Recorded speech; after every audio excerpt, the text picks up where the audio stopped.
Hey, Pranay, Hey, what's up, Tim? what do you think will happen first?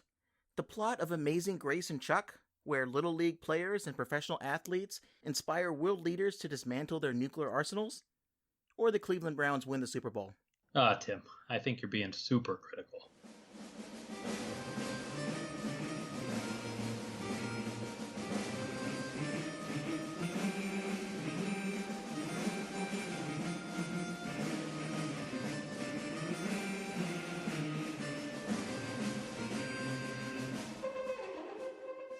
Welcome to another episode of the Super Critical Podcast, where we delve into the fun and oftentimes nonsensical way pop culture portrays nuclear weapons.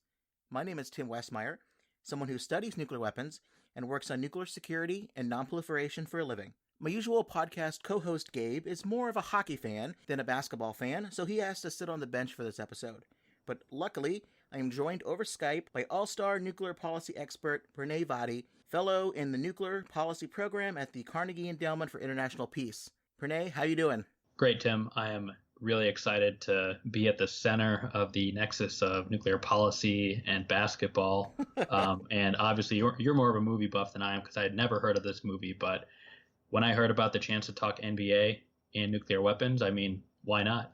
Well, this is great. I'm very, very happy to have it. If anyone I could have had on this episode, you're the person at the top of the list. We met working at the State Department for a bit, nuclear security projects, and we bonded over our support for the Los Angeles Lakers. And it is this mix of basketball and nuclear policy expertise that I wanted to have on hand to cover the 1987 movie Amazing Grace and Chuck. Just rolls right off the tongue. Amazing Grace and Chuck. And a quick little synopsis here. This is where we have a Little League pitcher who becomes terrified about nuclear war after a field trip to an ICBM silo, and he decides to boycott baseball unless the world gets rid of nukes. And the story goes viral, inspires an NBA player and other professional athletes to take on the nuclear weapon enterprise at great risk to their reputation, careers, and spoiler alert, personal well-being. So you had not heard of this movie before I recommended it? Yeah, that's right. When you mentioned it to me, I was thinking, well, as like a Tom Clancy buff, as somebody who read Ghost Fleet, as someone who watched all sorts of action and political thriller movies growing up, I had to look this one up. When you told me it was actually on Amazon Prime, and I saw that that was true, I was surprised I didn't hear about one of all. Then I looked into the movie a little bit more, and I was thinking, what has happened to Amazon Prime that they've got this movie for rental? I mean, Amazon Prime is basically YouTube, which as a parent with a kid who has a tablet now, I'm constantly worried about. So I'm glad she hasn't found this movie because I don't know what it would make her do. Anyways, I'm glad you found it because I would never have found it myself. Well, my viewing habits on Amazon Prime have gotten so bad that when it does, like, what does it recommend for you? For me, it's mostly movies about nuclear war, like survival tips and old, like, drop and cover videos. They have a ton of those for free on Amazon streaming if you have the Amazon Prime account. So, no, Amazon Prime is not a sponsor of this podcast, but I am certainly recommending to anyone that already has it. There's quite a lot of stuff there. I'm just glad Jeff Bezos is preparing us for the end. Yeah. Every little bit counts. But this movie, even though no one really has heard of it, people that have been around at the time when it came out may have seen it because it had, an NBA player in the movie. It actually had a pretty decent cast. It was directed by Mike Newell, who people know now is from 4 Weddings and a Funeral. He did one of the Harry Potter movies, The Goblet of Fire, and 2 episodes of the Young Indiana Jones Chronicles. So this guy's legit, He's done some stuff since then. He also did like Donnie Brasco. Those are pretty good movies. So the rest of the cast, they got a mix of knowns and unknowns. The child actor who plays the main character from the title Chuck, he has not been anything since or after or before. This is kind of his big role here, although I think he was a Little League star. But who's the big guy that we should be talking about here, kind of why we're talking about basketball? Like Alex English. Did you ever watch some Alex English highlight reels? So, I mean, I did after you told me about the movie. Obviously recognize the name. I didn't catch all of the NBA heyday of the 80s, especially for the Lakers and Showtime as Lakers fans, which I'm not sure we've mentioned, but I'm sure we will both mention repeatedly throughout this pod. And I remembered sort of when the team he was really hitting his prime when he was on the Denver Nuggets. And, there were times when Denver was challenging LA in the Western Conference Finals or in playoff runs in the 80s. And obviously that happened more recently, too, back when the Lakers were still good, which now is going on 8-9 years ago. Upward trajectories. Yes. We're only heading up. Man, he was a big scoring leader. And I mean, we'll get into this later when you see some of the basketball footage in the movie, but this guy knew the shot was going in when he took it. I think he was one of the players who probably scored the most amount of points. He was in the 80s. He was a big scorer, 8-time NBA All-Star. He played for a couple of teams. He played for, as you mentioned, the Nuggets, but also the Bucks, the Pacers, and the Mavericks. One team he did not play for, except in this movie, was the Boston Celtics. So the Lakers-Boston Celtics rivalry is certainly going to come through here a little bit, and hopefully that won't cloud our judgment too much when it comes to this movie. But he did do a lot of stuff. He was also known for things outside of basketball. He was involved in the Sports United Sports Envoy program at the U.S. Department of State, where he travels around the world doing basketball clinics in countries as part of like a goodwill initiative. He organized NBA players when he did play to aid Ethiopian famine victims. And he also co-chaired the Hands Across America Sports Committee. And it's also not his only movie credit. He was also a head coach in the 1996 movie Eddie. Oh, yeah. Another great flick. Unfortunately, it has nothing to do with nuclear weapons. Yeah. The movie bombed a bit, so maybe that counts. Yeah. Other people in this movie, Jamie Lee Curtis, she plays Alex English's his name in the movie is Amazing Grace. She played his agent. I think the character's name is Lynn Taylor. Gregory Peck came out of retirement for this movie. So we may know people who watch nuclear movies may know Gregory Peck from a lot of things, but also from On the Beach. The original movie was back in the 50s. Like, he came out of retirement to make this film. He said that the picture was a Frank Capra picture for the nuclear age, and I loved it. I had no intention to make another movie now. This story touched my heart, and I had to do it. He's not bad in this film as the U.S. president. Unnamed, just U.S. president. Hey, it was nice to see a U.S. president negotiate an arms control agreement with the other nuclear power. If we got to watch it in a movie from 30 years ago, I'll take it. Yeah, it's definitely a throwback. Like Alex English's throwback jersey for the Nuggets is one of the most popular jerseys out there. This kind of stuff is also a throwback. And finally, I just want to mention Dennis Lipscomb. He played a character here who's a congressman named Johnny B. Good. He also played in 2 other movies. He did the Lipscomb nuclear trilogy. He was a character named Watson in War Games, and he was Reverend Walker in The Day After. So that's 2 out of these 3 movies being the 2 large, huge, very popular anti-nuclear movies, or nuclear movies at all. That's pretty good for his career. I wonder how he sleeps at night, too, for all this stuff. So this movie didn't do great with critics or the box office. We can't actually find any information about how much money this movie made, but we know that at least on Rotten Tomatoes, it's got a 29% rating, so that's not too hot. But let's let not any of that stuff prejudge our impressions of this film, and let's run through this. We'll talk about the film, then we'll talk about some of the nuclear topics that it does cover, and then we'll actually then do our judging for the film. How's that sound? Perfect. Let's get into it. Excellent. It began in a small town in America. It began in the heart of a young boy and in the faith of an amazing man. He gave up what he did best because of this idea, and I don't think he should be alone. A boy who took a stand. Wish I could say that I was more like you when I was your age. You stood up for your beliefs. That feels good. But this work we're doing, these negotiations, they're more important than those feelings. Get out of here! Get out of America! Chuck, ever since this whole thing started, there's something that I've been meaning to say to you. I'm real proud of you.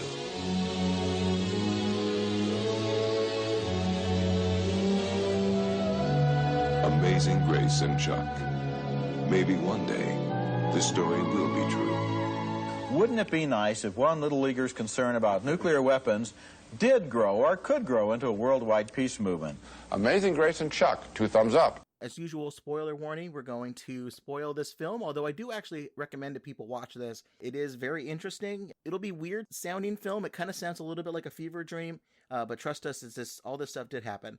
For example, the movie starts with a title card that says, "Once upon a time there was a boy." And then where we go to next, we get a bunch of kids living on a military base in Montana. They're playing catch and practicing baseball in their backyard. Some of them are being pretty mean to Chuck's little sister, Caroline. They are seem like regular everyday kids. Does this picture remind you a little bit of where you were growing up at all? Yeah, I mean, I remember I have an older sister. We grew up in the middle of nowhere together, and she was mean to me too. I can't recall instances in which she protected me from mean friends of hers, but, as we find out, Chuck's quite the hero. So this is sort of foreshadowing his the role that he plays to come. Yeah, he's a good kid, and he's raised by parents who They have a reason to be on the base because his dad is a fighter pilot. We see a fighter jet kind of just scream across the sky. His dad comes home from work, and the way he comes home from work is he lands his jet. And I think you have some notes here a little bit about kind of what that plane was. Yeah, I think it was either an F5 or T6. I think it was an F5 Tiger Shark, which from what I recall was not a plane that was really produced for domestic use, except maybe serving with the National Guard. And I believe he was a reserve pilot in this movie. But it was something that was really exported to other countries. I'd have to double check, but I'm pretty sure it's not supposed to carry nuclear weapons. But whatever plane was around for the purpose of this film was totally fine, because you wanted fighter jock dad to set that image, create the conflict later with his son, and it's all good. Whatever plane he was flying, I like that his wife was there waiting for him, watching him land. And I imagine they live like 2 feet from the air base, since they live in the middle of nowhere, Montana. But I try to imagine what people look for when planes are flying in the air today above air bases, and based on recent news, it tends to be inappropriate drawings in the sky with contrails. But no, it's Chuck's dad, Russ. He's just this cool, handsome pilot stepping out of the plane, and there's no motorcycle or volleyball scene that follows. We're going to have to wait for Top Gun 2 to see that again. Hopefully Top Gun 2's got some nuclear elements into it. You would seem like that's the way to step it up. They're no longer fighting over some TBD country. It should be nuclear at this point. That's the only way to really escalate it past what it was able to accomplish previously. It's a good thing that the dad landed when he did, because the mom and dad are rushing off to catch the last couple of innings of Chuck's Little League game. And this is where we learn, he is good, right? We got some slow-mo pitching. He is the best player. He can probably go pro in a few years. He seems like he's great. And the entire economy of the town is based either in the military or in the Little League games, because everybody's there. Everybody's buying popcorn. So he's terrific. He's plays for the team called the Mustangs. He wins the game. Chuck is obviously the rock star, as you said. I mean, the entire team, as you find out, really just sort of rises and falls with him. And yeah, to your point, I mean, I have trouble watching bad NBA games, but the entire town turned out for this Little League game, and random middle of the day. But it's clear, obviously, this is setting up Chuck to be this big shot baseball player. And obviously, as you've already alluded to, that plays into the big part of the movie when the movie goes nuclear later on. And he's not just an athlete. He's not just a jock. Chuck is also a pretty well-rounded kid. He knows science, and he does a science experiment. And the dad mentions that his friend, the congressman, Johnny B. Good, I'm not really sure why his name is Johnny B. Good. If that's a nickname, it sounds like it's his actual name. Congressman Johnny B. Good, an old friend of his, he was going to be touring the bases pretty soon, and he's going to be at where Chuck is going to do a science experiment. And what is the science experiment? He launches a model rocket up into the air, and there's this question about whether or not you're going to have a mouse or some kind of mice inside the rocket. And this scene was actually pretty touching to me, because when I was in grade school and early part of high school, I used to be a big fan of model rockets, and I would build them. And I also did an experiment at one point. Probably it's one of my biggest regrets in life is doing a science experiment with a mouse and a rocket, because that was one of the things you could choose from. And I did it. I kept those mice, and they lived for a really long time. So this particular scene, in addition to it being a nuke movie and about basketball, was like, oh, maybe this movie was written for me 3 years after I was born. But anyways, the congressman is really excited that the rocket goes off. It goes up really high, and he says, "That's really terrific, kid." Colonel, would you see that somebody takes these men to get their capsule and then meet us at the silo? Very well, Congressman. I'm gonna show them one of Uncle Sam's, huh? Mwah. And then where do they go next on their school trip? They go to a Minuteman 3 silo next. Thinking through this movie and what the copy looked like, did they need the model rocket launch just to segue to the Minuteman 3 silo? Maybe. I mean, the congressman mentions a big appropriations bill, and then they just sort of go watch the rocket launch, and then they just end up at a Minuteman 3 silo. So I was sort of keeping pace, and part of my, the notes I took during this movie was kind of like, didn't need that scene. Like, we could have gotten through Act 1 without this scene. But, to your point, let's keep going. They end up at the Minuteman 3 silo, which has this really scary music, right? That they could have put Darth Vader breathing in the background to sort of convey the sense of dread you're supposed to feel as the viewer here. And again, it's just all you see is this kind of concrete slab in the middle of nowhere, Montana. And I think Johnny B. Good mentions, this is a Minuteman 3 ballistic missile, 20 megaton warhead. I think you had some notes on this. I did too. I went back through the history of the Minuteman 3, and never has there been a 20 megaton warhead put on it. But who knows? I mean, this movie might be exposing truths that we never knew of. This particular missile, or bird as it's called, is 66 feet long. It has a range of 7,000 miles and a 20 megaton warhead, which is more than all the explosives dropped by both sides in World War II. You tell these kind of secret truths to children, because then what are they going to... No one's going to believe them. Yeah. I don't think there's ever been anything close to that at all on a Minuteman 3, or let alone really any ICBM, I think, because you need these large megaton yields when your accuracy is not so great. When your accuracy gets better, you don't need as much of a big of a bomb. And the information that I was able to find was that since 1979, the Minuteman 3 has actually had the W-78 warhead. You know, we don't really know, but the estimates publicly available are between 335 and 400 kilotons, which is, you know, thousands of tons, not megatons, which is millions of tons. So very, very small, much smaller compared to the 20 megaton bomb that they say in this film. And even U.S. bombs that were over 20 megatons were gravity bombs. They were dropped from airplanes. They were not on missiles. And we haven't had those really since the 70s. Anyways, I don't know why movies sometimes need to exaggerate the yields for these things, why they can't just say 500 kilotons, because that's still pretty bad. One of the kids asks, like, where is these targeted for? Which I thought was kind of funny. The congressman says, no, I can't tell you that. That's classified. But it can be in Russia in 20 minutes. So it's like, yeah. Yeah, I thought that was a funny interaction, because again, it's sort of like there were parts of that line that they didn't really need to have out there. The only other things I could find on Minuteman, I guess, you know, I think they modified the W-87 at some point with Peacekeeper being retired so they could use them on the Minuteman 3s, and as W-78s get older and older. I just thought it was funny to sort of, where is it aimed? Well, I can't tell you, but it's going to be in Russia in 20 minutes from Johnny Be Good. I mean, it was sort of this casual conversation where I think one of the things I noticed here is you sort of have these first glimpses by these children of what this thing is. Chuck is one of the only children who really seems to be in awe of it and have very basic questions. The responses from Johnny Be Good, the Honorable Congressman Johnny Be Good, are very casual, sort of an acceptance of the sort of normalcy of the situation they're in, right? That is definitely the impression, that this is just part of the community life. I think you could basically drive right up to these things. And in real life, you know, you probably can't get right up to it, but these things they exist co-located with farmland.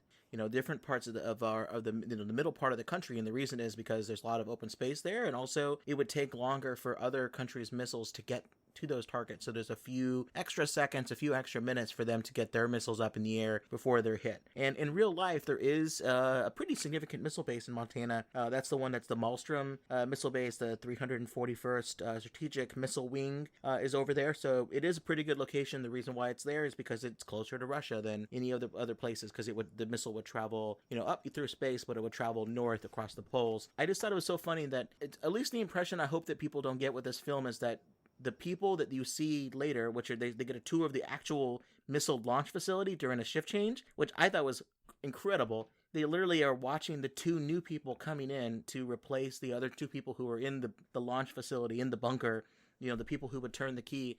That stuff is pretty closely guarded, but, you know, cool. Maybe the congressman has some clearance, but I just want people to understand, like, the actual people that are sitting in the bunkers usually don't actually sit next to a missile themselves. They're further away, and the idea is you don't have the people who turn the keys close to the missiles. You have them separated so that they're not, you know, they're not the ones being hit when a missile gets hit.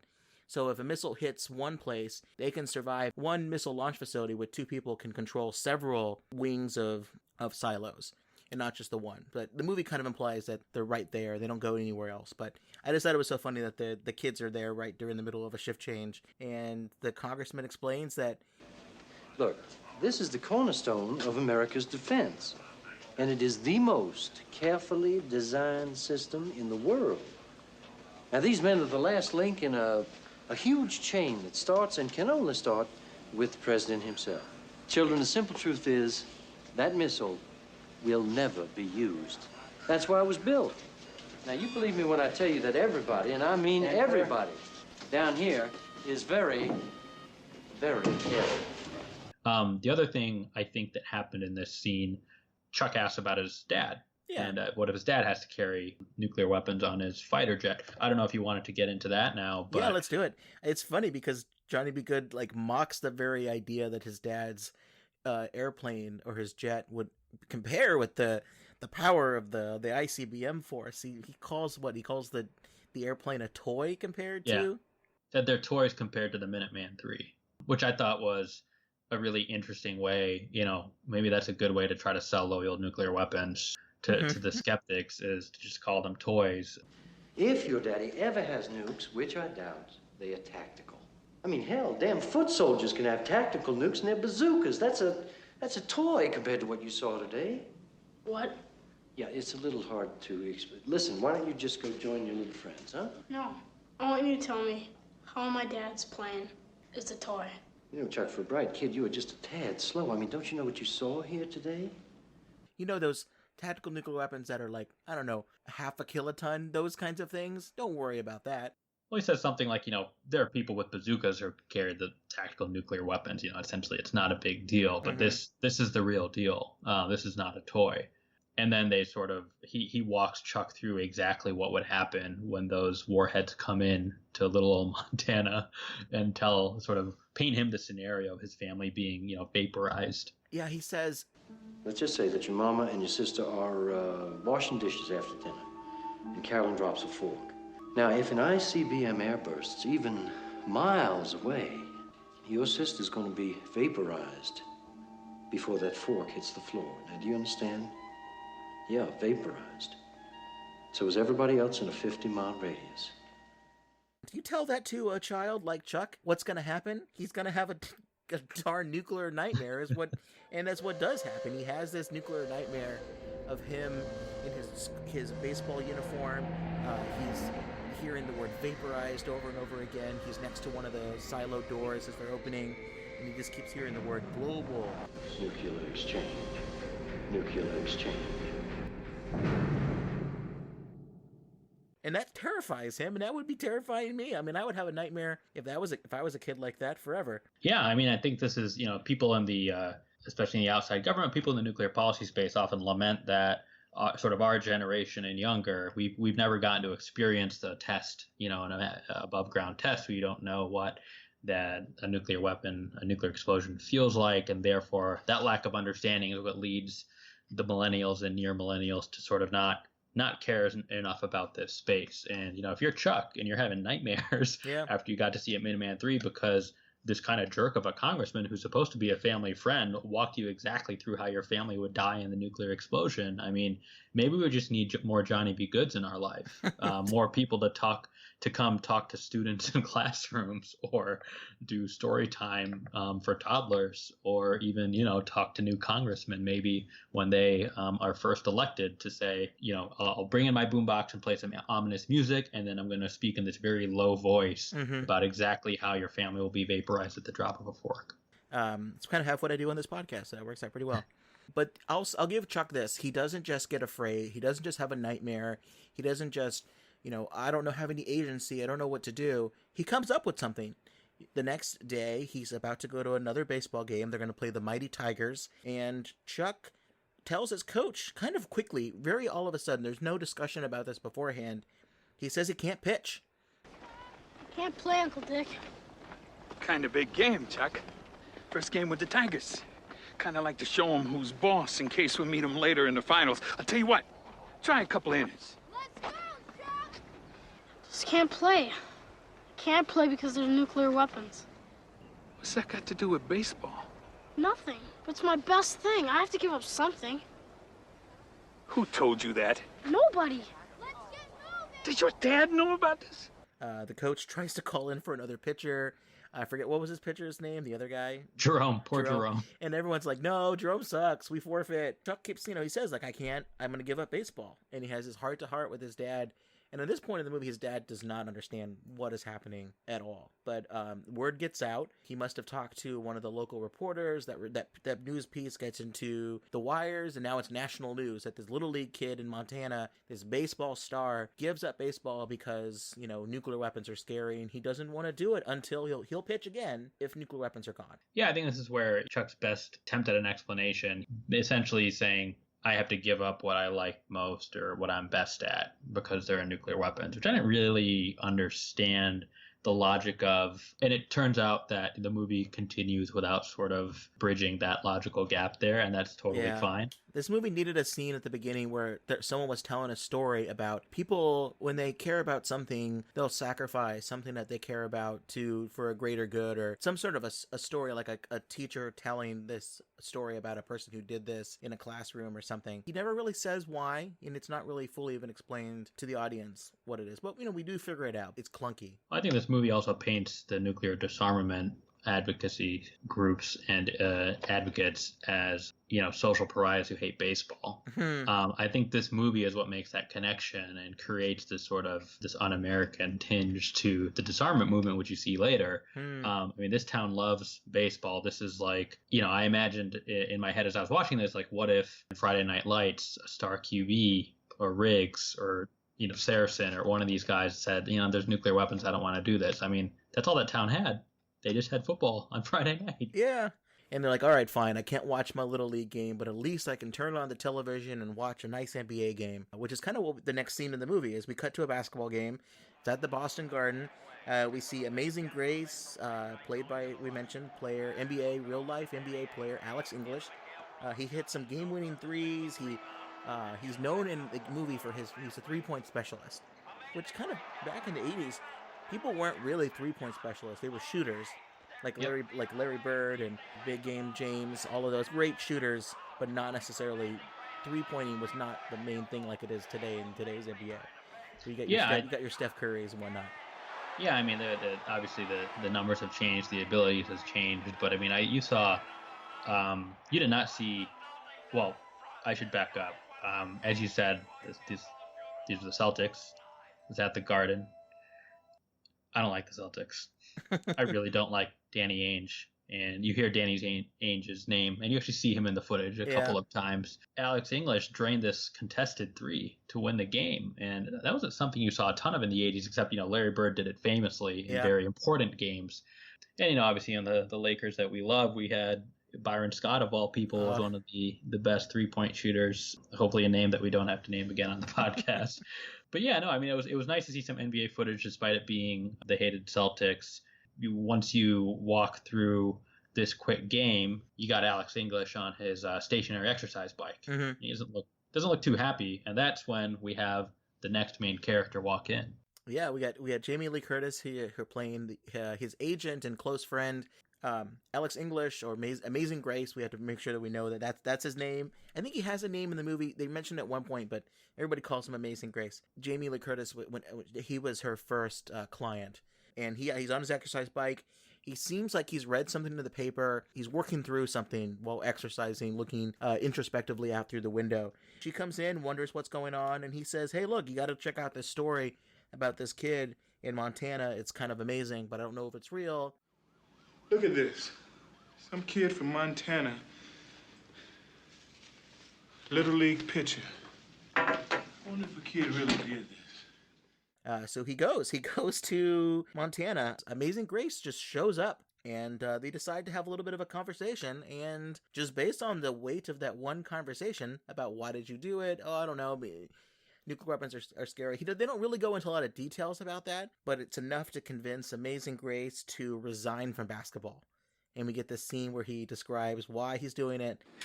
He gave up what he did best because of this idea. I couldn't believe it, but he's real. I met him, and I don't think he should be alone. You're telling us you're leaving basketball as a protest? Let me say this slowly. I hate being misquoted. I am giving up basketball until there are no more nuclear weapons. I thought it was interesting. He ends up in Montana, which I don't think is, you mentioned this before, I imagine there's not a lot of Montanans watching the NBA because they don't have a team. Well, they said he was on the way to a game in Seattle, which also doesn't have a team anymore. So yeah, that's sort of pour one out for Seattle, the Supersonics, and what they've become, which is the Thunder, which has had every free agent leave it or be traded that has mattered. Yeah, and then there's Grace's trying to get Chuck to show him how to throw a baseball through the tire that's hanging from the tree, which I don't think we mentioned, and they're pretty close to that tire, and Grace is not anywhere close to getting the ball through the tire. So I don't think he's much of a multi-sport athlete, which is really what the 80s were all about. Bo Jackson, and eventually Deion Sanders.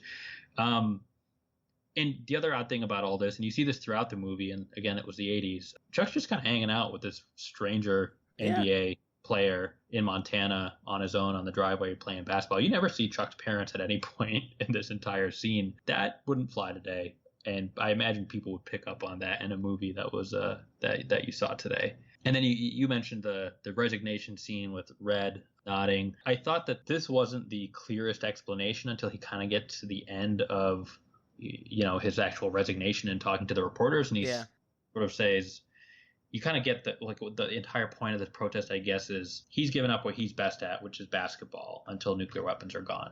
He never really says, because I want everyone else to miss me, and then they'll realize they need to sort of pay up by getting rid of nuclear weapons, and then they'll see me again, or if this is sort of a self-imposed, I'm limiting myself from doing what I love.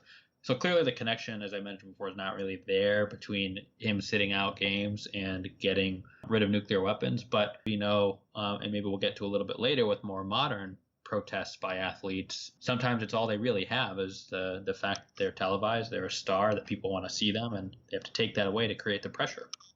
Yeah, and when asked, why are you doing this, it's not 100% clear if Alex English was concerned about nuclear weapons before Chuck. He may have been, I don't like them, because no one loves them. Some people in our community very much do, but most people on the average, they know about them from movies, they know that they're dangerous, they don't have an opinion much kind of further than that. It's not clear if Amazing Grace had that, or if he was just, as he says, he just likes, Chuck's gumption and wants to support him. We know that his agent is really upset. So you just leave and I'm supposed to clean it up? You'll be lucky if the team doesn't sue you. Talking heads on TV say that they don't like the intrusion of politics into sports, which is very, very relevant for today. And we get this next scene, which is a part of the movie that I don't really enjoy too much, but we don't really know what's going on yet. But we see these random evildoers. They're wearing suits. They're debating about whether or not the protest will change anything. They seem to be making deals. They're always on the phone, reading newspapers. I almost imagine they would have like ticker tape and looking at like stock quotes. They're some sort of nameless group of multinational businessmen who have an interest and have their hands in a little bit of everything, including nuclear weapons. Very 80s, slick back hair, double-breasted suits. There's a guy with a thick German accent called Johann, and they have this, what I consider to be a pretty interesting conversation about athletes and what seems like servitude. And we find out what this guy's name is later, but sort of the lead antagonist of this group. Alexander Jeffries. That's right, Alex Jeffries. And his quote is sort of, we let them think as well as play Johann, he says to the German guy. And that reminded me of some more contemporary comments by reporters on certain news channels about what athletes should do and not do. But yeah, I thought this was weird, and this is a thread throughout the entire movie I find to be strange. Just like, who are these guys? And they really don't need to exist for the rest of the movie to continue on, but as we see later, they have a pretty significant part to play. They do. They just want international order. It's not clear if they invest in the military nuclear enterprise or it's just more chaotic world. So they are a fan of the status quo, nuclear deterrence, all of that stuff. Maybe we are waiting for like blinking neon lights and a sign to say like exactly what these industrialists or whatever they are. Mm-hmm. And so like if someone was named Joe Lockheed and Brett Boeing or something, it would have jumped out at me a little bit more. But this really short scene just sort of teased that there were people who were opposed to the idea of, creating a fuss about nuclear weapons. But again, as you see later, there is a U.S. government, and as is the case today, there is some opposition to the idea of just getting rid of all of our nuclear weapons from the official U.S. government. And so what part these guys need to play, again, it's sort of unnecessary, but adds to the movie in some way, as we'll see. Yeah, it's mostly execution to me. These people, if you can have that, because they do represent like a composite of the business side or the non-government side that's perpetuating the nuclear status quo. That's totally okay. Sort of defense industrial complex or something. I think you can't go halfway with just a guy with a German accent and the nice suits and the slick back hair. If you want to make these guys evil, I think in this sort of short time frame, like you need a white cat with a leather chair, and you need sort of a Dr. Evil vibe. I think I would have appreciated that more. Sorry to keep belaboring the point, but there's this idea in film where you have a scene early on where your hero of the movie saves a cat. Whether it means that they literally save a cat, or maybe they help someone who is trying to get their overhead luggage out of the airplane, and that character helps them, and you go, well, you know what? This person's actually pretty good. They're a nice person. You need usually the reverse of that for villains. Like, they need to do something dastardly. This person kind of stands up for Alex English at the early point, and I don't really understand. Like, is he the good guy of the bad guys? I don't. Doesn't. Yeah, he's the best of them. Right. It's unclear, and it's also kind of unclear why Alex English, or Amazing Grace, he just keeps showing up to Chuck's house again. He stays. He comes for dinner. You mentioned there's a bunch of scenes where Amazing Grace is basically going on an extended walking hike and bike riding with Chuck in the woods, and they visit this old barn that Amazing Grace has bought for some reason, and he's gonna live there and help Chuck protest nuclear weapons. I will say there's very little sort of detailing of Amazing Grace's thinking throughout the movie. He doesn't really sort of walk through why he's doing what he's doing. He just kind of does it, and it seemed like a pretty nice, picturesque area. Maybe he just wanted to retire and move there. It's not what I would do. I'd probably just take the millions of dollars to play the game that I love in a big city. But there is a bit about his backstory is a little bit sad. So you're unclear about this movie yet. If he's doing this because he's concerned about nuclear weapons, is he doing this to support Chuck, for someone he thinks that he wants to align with? Or if it's because his wife and child a few years ago had been killed in a car crash, and this is one of his ways of trying to find peace. It's good. It just seems a little bit poorly handled in the film and how it's executed. But any of those reasons could be why he's doing these things. Yeah, I know. I think, and I'm glad you touched on the sad story. It's obviously there's sort of a rounding out of his character that's taking place. It's not just this sort of odd experience of a basketball player just resigning because he maybe doesn't like nuclear weapons, but never really explains exactly why. I mean, sort of you get a little bit more depth to Amazing Grace's character here. Yeah. And then, as we're sort of complaining about not really knowing what's going on, what is the point of all this? You get to this diner scene. Yeah. And you meet this reporter who I believe I saw in a Star Trek episode, which I've been rewatching, and I really didn't like his character in it because he was like a Inspector General kind of character who was doing an audit essentially to find a leaker or sort of a traitor. Then this reporter comes in, and I recognize him immediately, and he's trying to figure out what are these guys up to? What are Chuck and Amazing Grace's? What's their plan here? What are they trying to accomplish? Appreciate the chance to talk to you. Real event to have you visit us this way. You going to organize it from here? Organize what? Excuse me, I assume this was a movement of some kind. Or do you think your personal absence will change nuclear policy? I mean, you think we ought to take some kind of first step, then let the Russians follow suit? I don't know. Kid, this is your show. You gotta tell this guy what you think. Have you ever seen one of those missiles, sir? Why do you want them? He starts getting into. He's like, "What do you think about SALT III negotiations? So those should those resume?" He starts to get into these details of policy, and he asks them to Amazing Grace, and Amazing Grace kind of diverts the question back to Chuck to say, "Look, Chuck, this is your your show. I'm just kind of here. I'm just the guy in the barn. I'm not really the person who's going to be leading on this." And Chuck, asked the reporter, "Hey, what do you want these nuclear weapons so close by?" We don't get an answer, but that kind of shows the level of concern people have for this. Yeah, I thought it was strange. I mean, I like Chuck's line here.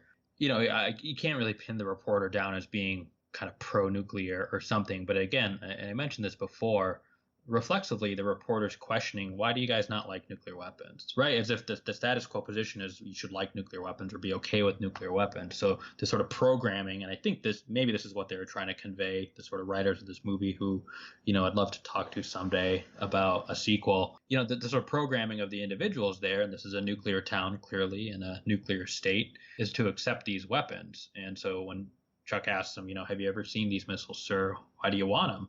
Yeah. I thought that was sort of a powerful moment. It sort of showed that Chuck's the strange one, but it doesn't really come. It's sort of like, why is he the strange one? This is actually one of those places where I did actually rewind the movie because I'm like, oh, this is good. Like, this is a good scene where maybe with a different child actor could have pulled it off a little bit better, and you would have gotten a little more of a, oh, wow, as opposed to, wow, this is continually weird why this kid is hanging out with this NBA player in a diner. Right.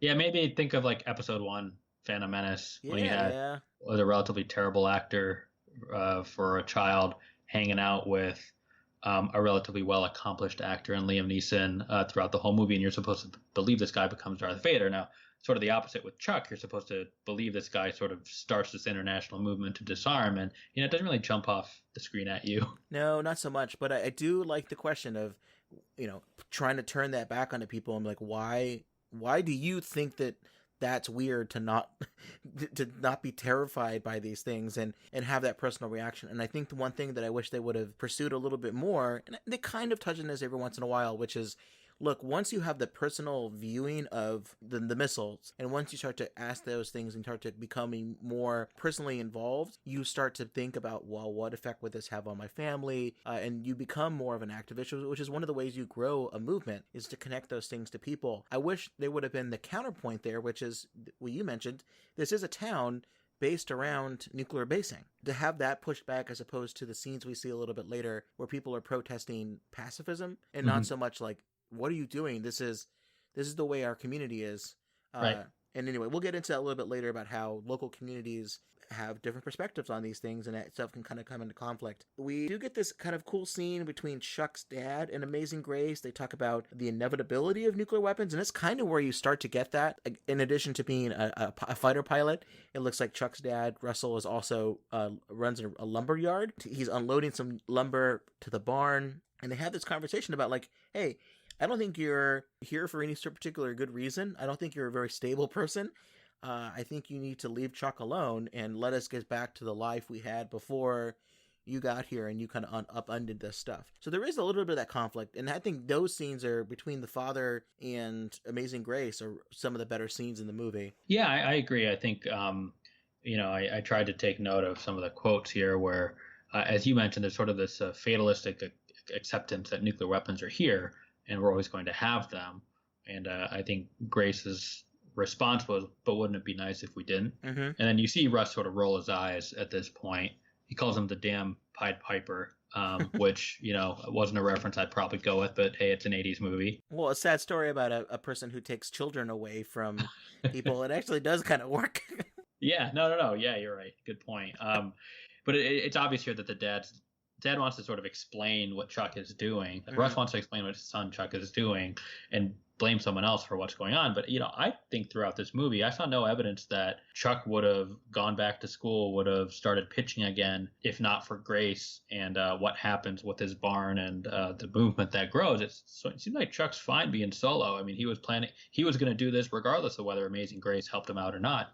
Absolutely. But fortunately for both Amazing Grace and Chuck, and much to the chagrin of this very quiet town, we all of a sudden get some more NFL athletes show up.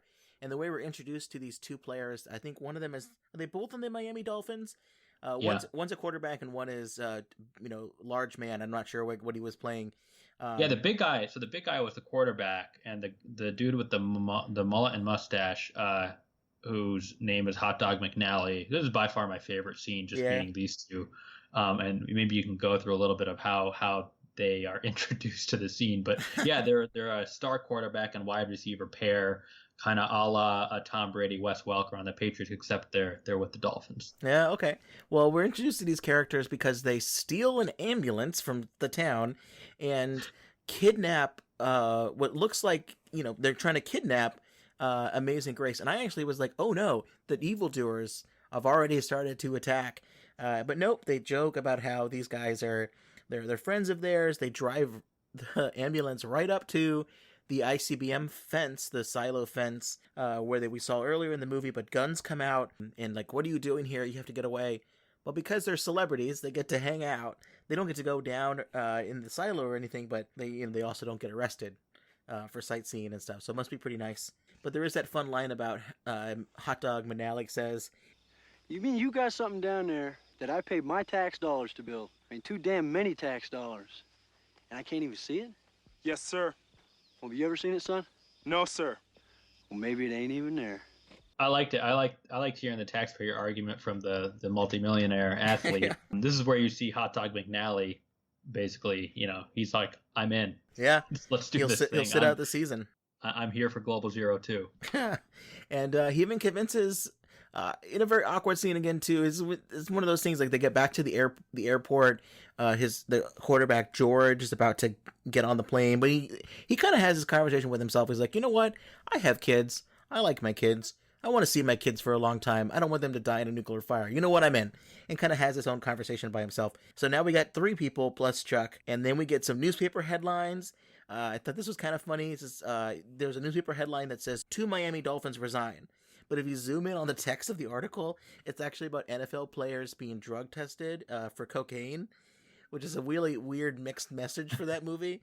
The players resign because of nuclear protests, but they're also on crack and cocaine. I'm not sure. I don't know if there's like a sort of a subtweet of Miami in the 80s or something going on there. Okay, that's pretty funny. That's pretty good.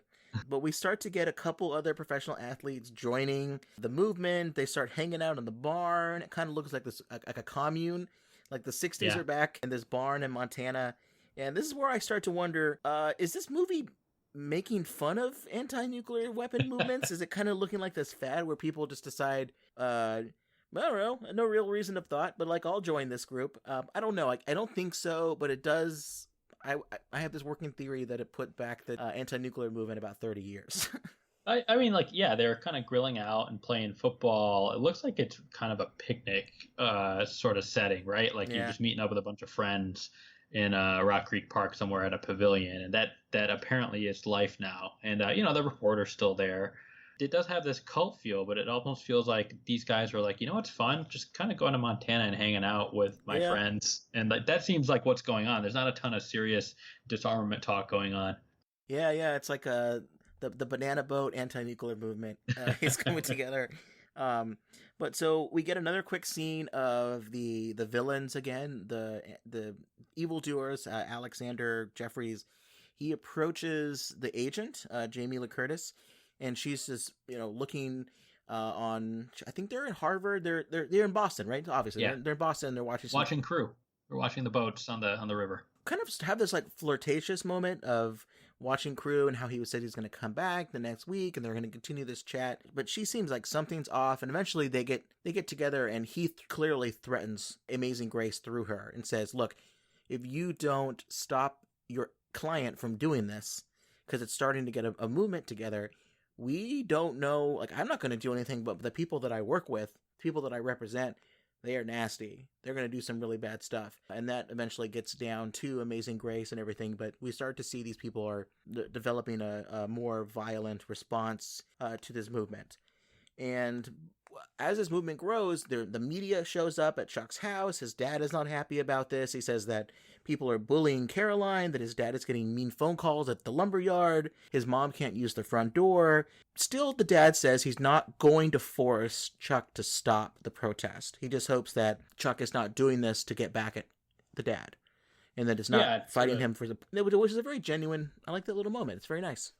Yeah, I think if Chuck were a few years older, this would be a really funny, angsty teenager scene of like, "Sorry, Dad, I'm inconveniencing you while I try to lead the world to global nuclear disarmament." But there's a little bit of whininess from Russ here. But you do see that he, in his own hands-off way, is kind of supporting his son, and he's not going to force his son to change his principles, which I think there's a good parenting moment there. It's pretty nice, and he stands up for Chuck when the counter protesters show up, who they come across as Montana redneck, and they drive their truck right up to the house of Chuck's house, right on the lawn.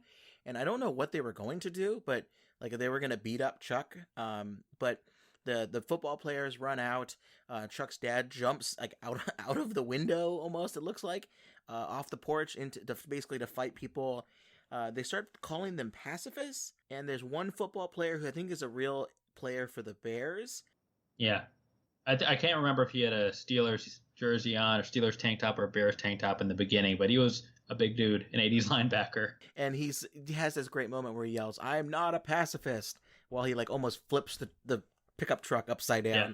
So it is a fun moment. I wish they would have explored that a little bit better about tough athletes joining anti-nuclear protests, because that is kind of a fun, contrast, because people may be like, oh, anti-nuclear people, you must be all like hippies and wussies. But it's like, no, we're just super concerned about the end of the world. And it turns out like you can bench press 500 pounds, but when you're hit with 20 PSI overpressure, nothing's going to really help you with that too much. Maybe he might be the one guy who like lasts, right? But everybody else, yeah, I totally agree with you. I mean, this guy was a monster. He picked up the truck and just moved it off the yard, and that pretty much ended the counter protest. Yeah, that's pretty much it. The town starts to rally around the protest movement. They're supportive of it. They maybe don't love the media attention, but there's clearly something there. Except not everybody's happy. Johnny Be Good comes back. The honorable congressman comes back and tells the dad, you need to get Chuck to back off, because it's making trouble for him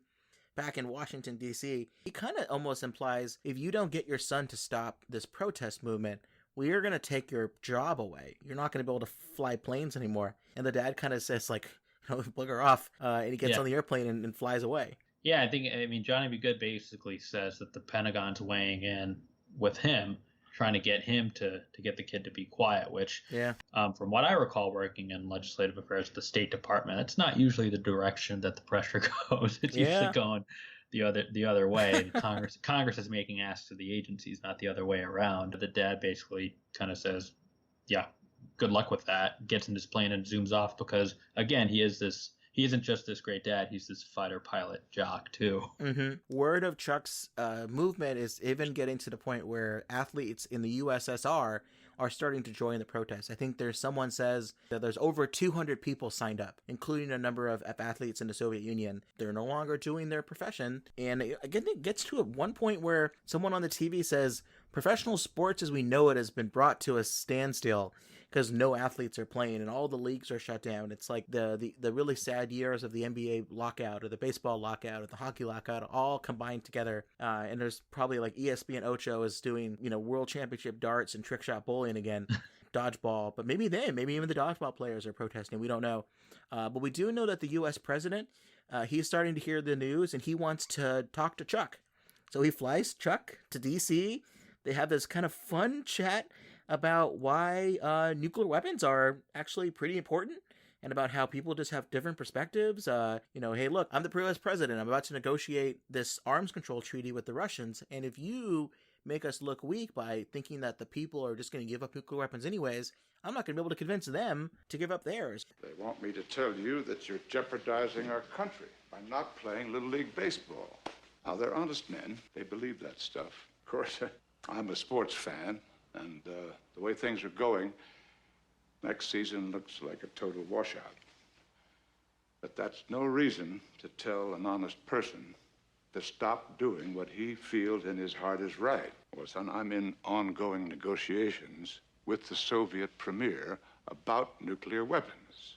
And when you negotiate, the other guy is always judging your strength. They think I'm strong only if they think that the people of this nation are going to back me up. Now, I'm not going to sit here and tell you that you're destroying our country, but I am telling you that you're making it harder for me to get rid of nuclear weapons.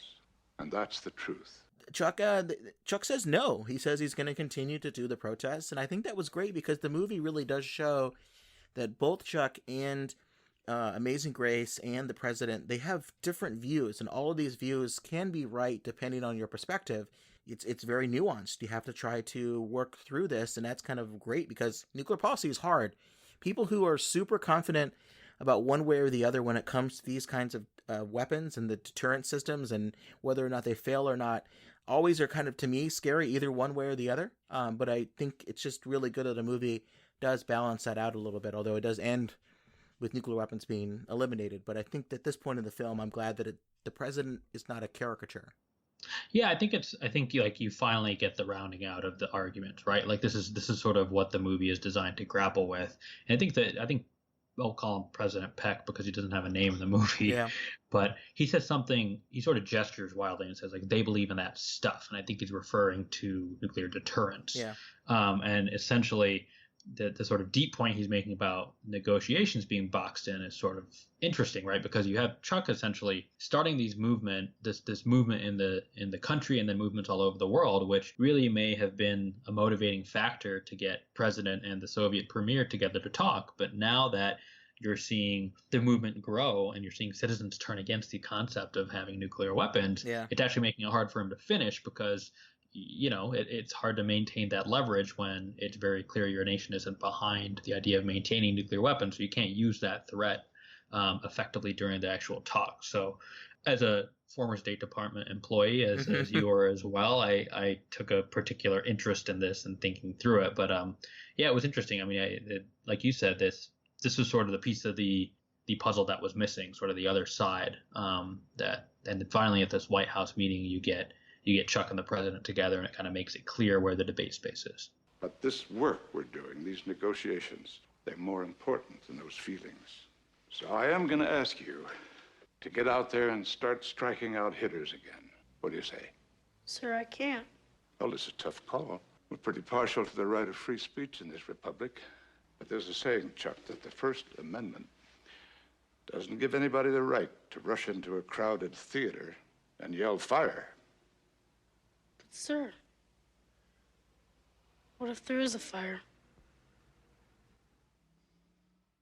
I wish there was one more viewpoint in favor of nuclear deterrence in the movie, just so that it is a more well-rounded conversation, because what we get is Johnny Be Good and counter-protesters and those kinds of things.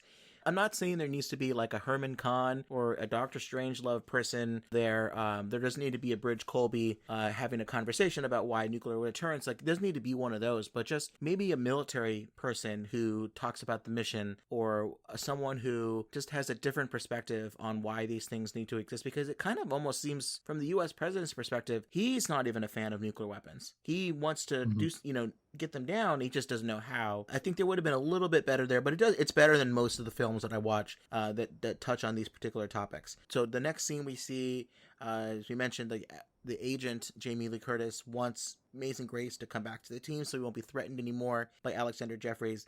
And then there's this very weird scene, I think this may be the worst scene in the movie, where Amazing Grace confronts Jeffries in a sauna.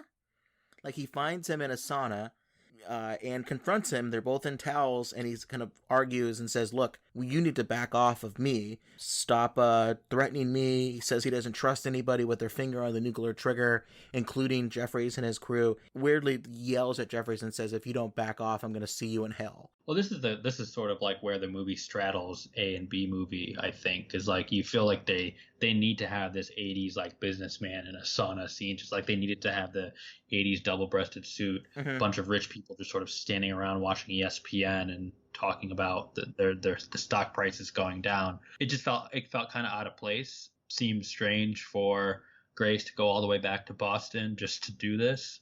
Maybe he wanted the miles, He does have an experience right after this back on an airplane. Yeah, exactly. That's where we're headed. And I think the one quote I think from Alexander Jeffries that was interesting, he calls the public the great beast. And I guess it's Grace that says, drop the leash or something to that effect.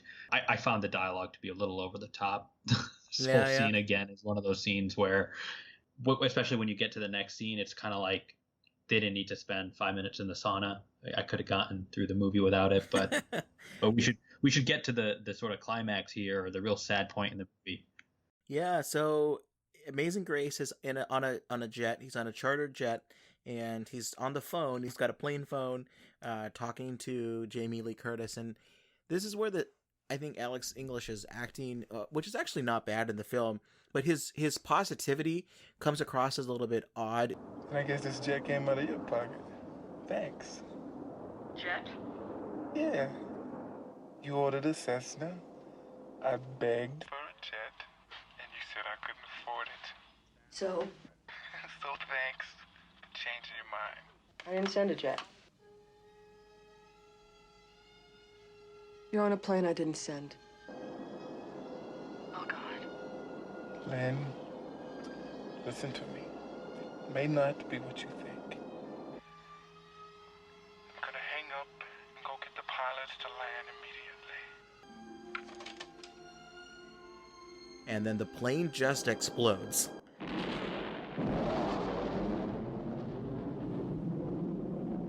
Yeah, my notes were essentially, hold on a second, Tim. So the expectation here is he's just going to get murdered because he says he's like, I'll just go talk to the pilot and, we'll land at the next place. And then the plane just explodes. And I'm thinking, oh, okay, so he's murdered, flight crew murdered. Now this is what makes the movie a bit over the top, right? Is this sort of scene, which again, as we talked about a little bit before we started recording, there are probably a lot of different ways to handle this. Mm-hmm. I don't know that. And like you said, his acting was pretty good throughout this movie, so it would have been nice to keep him around for the rest of the movie. But, this is what happens. This is how evil Alex Jeffries is. Well, he turned him into a martyr because the media is talking to Chuck outside of the house. It's a really sad scene when he finds out about what happened to his close friend. There's a really good line in this film where he says that he's very sad about his friend, Amazing Grace, and he's sad about, there's so much death in this world. And he mentions death buried underneath the ground, and we deny that it exists. And I thought that was actually a really great, well-written line about his perspective on nuclear weapons and bunkers under the ground and the kind of devastation that they can unleash.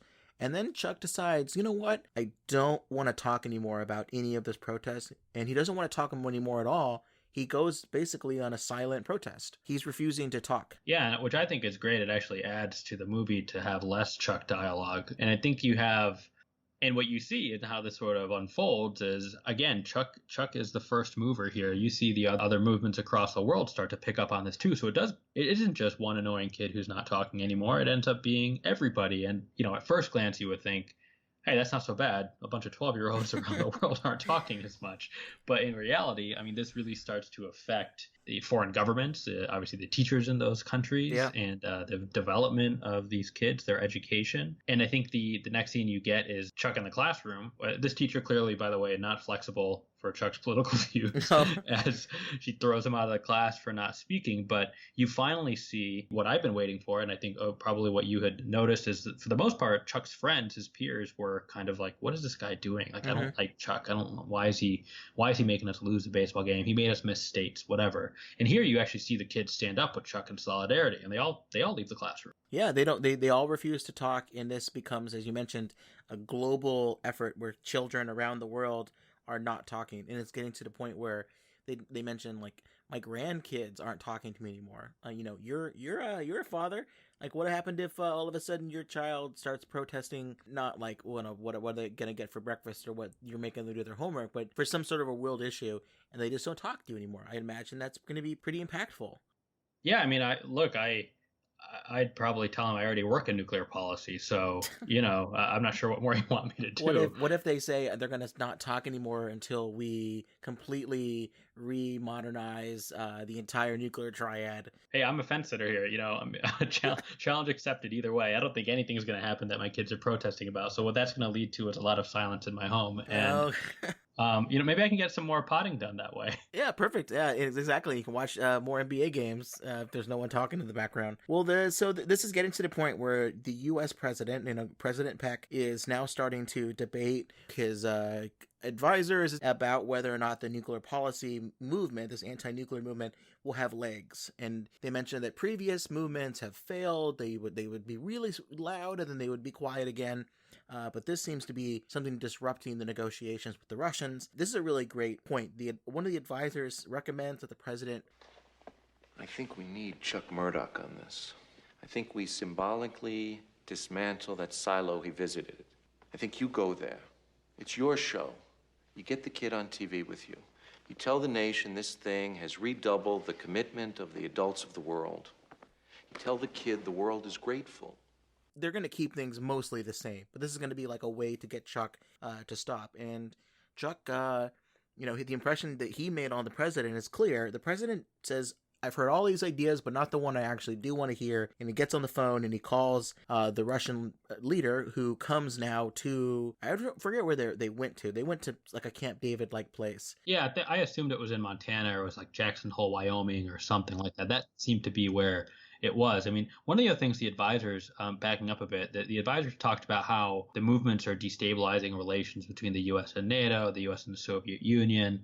I think it's worth unpacking this a little bit, again, coming from our diplomatic backgrounds here. It does seem like it's making, the leadership in those countries mad, certainly. And so one of the things I'm wondering, and again, the movie doesn't get into this in this scene, is, our allies starting to get nervous because they see this growing disarmament movement. They're worried about the U.S. not upholding its extended deterrence commitments. Yeah. So that's the sort of U.S.-NATO instability that's happening. No one's kids are talking, and, apparently this is a really bad thing, but it's affecting the relationships not just between the U.S. and the Soviet Union, who have been on negotiations for a while, but also the U.S. and its allies. You start to get a sense of, well, if this were to happen, if this were to be something that would be sustained, I could see this being finally something that may move people to do something. And it does. The U.S. president asked the Russian leader, is there an opportunity for us in this crisis? And they come up with a plan. And Chuck and the president meet up again. Chuck is not talking. It's implied that they're not on Air Force One, but they're on a smaller plane. President says that the United States and the Russians will dismantle, they get really specific about this, dismantle 15% of its strategic nuclear capacity that year, and in the course of 7 years, our entire nuclear arsenals will no longer exist. And then he turns to Chuck and says, what do you think of this? What is your response to this? Please let me know what your either your nuclear policy guidance is, or would this be enough to get you to start talking and start throwing curveballs again? Well, this is where Chuck has become like the Jim Timby of, nuclear expertise in this movie, right? I mean, and I think in this scene, Chuck's dad is there too. Yeah. And you actually see he almost steps in as sort of a, hold on, if you want to talk to Chuck, you got to talk to me first. Yeah. And the salient political point he makes is, this isn't going to be the same president in 7 years. How do we know that this agreement's still going to be enforced? I mean, I think this calls for a sequel, frankly, if the movie ended here, but of course it doesn't. But yeah, Chuck sort of nails this point, which is sort of, you're not going to be the president in 7 years, and a lot can happen. Did that happen any time recently where some sort of major nuclear deal was negotiated? We kind of thought that certain problems were not solved, but, better, and then elections happen. Elections happen, and elections matter. Get out and vote, people. Chuck's dad makes this kind of point on a lot can happen, and if Chuck lets up pressure now, which is essentially what the president is asking him to do, what's to say that he'll hold up his end of the bargain? So this is where you have some coercive diplomacy going on. Absolutely. He says he's not going to join POTUS to announce his decision, and he says, nope, not going to keep talking. And he writes this down on a sheet of paper. Yes. Yeah, that's right. And it's official now. And this is where the film quickly wraps up, but we get some scenes with the professional athletes, all the friends of Amazing Grace. They find out who owned the jet that was chartered, that where Amazing Grace died on. Of course, these evildoers are good, but they're not that good. Like, they still use the same chartered jet that they own and there's a record for, and they pledge to bring news about this guy Alexander Jeffries into the open. So what do? Their Twitter is not there yet. They don't call a press release. They do something very 80s. Goodyear blimp. The Miami Dolphins. Hot Dog McNally has this brainstorm. He wants the Goodyear blimp in it. And it basically says, Alexander Jeffries, we know who you are, or something to that effect. But this scene started with Jamie Lee Curtis basically putting together a scheme to, kill this guy with polonium or something. Yeah. I know people who can make this like a slow and painful death, and you don't really see the facial expressions from the athletes, but everyone kind of says, yeah, or we could shine a light on what's happening. So everyone kind of agrees with the latter, and they move forward with the Goodyear blimp plan outside of what looks like Jeffrey's penthouse or office building. Yeah, it's not 100% clear if the blimps have other messages than we know who you are, Alexander Jeffries. I don't know if it's like, Alexander Jeffries owned this plane. This is the plane that killed Amazing Grace. But it's implied that there is this national campaign of Goodyear blimps all across the United States that are displaying these messages. And it gets to the point where the U.S. The FBI's found him, right? The FBI's found him, but they can't prove it. The CIA can't prove it. The FBI can't prove it. But we're in a really bad situation here. So the president gets on the phone, calls Alexander Jeffries. I think they say it's at 1:30 in the morning, wherever Alexander Jeffries is at. And this scene, you only hear part of the conversation, the president's side, and he just says, Mr. Jeffries, we've never met, You recognize my voice? Good.